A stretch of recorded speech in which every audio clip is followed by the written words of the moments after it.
Practice good cough and sneeze etiquette. This means you'll use a tissue when you cough or sneeze.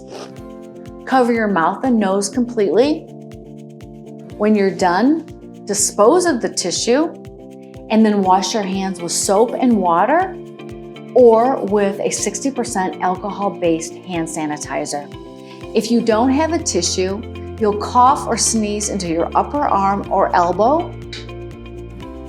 And again, wash your hands with soap and water preferably, or with hand sanitizer if you don't have access to soap and water.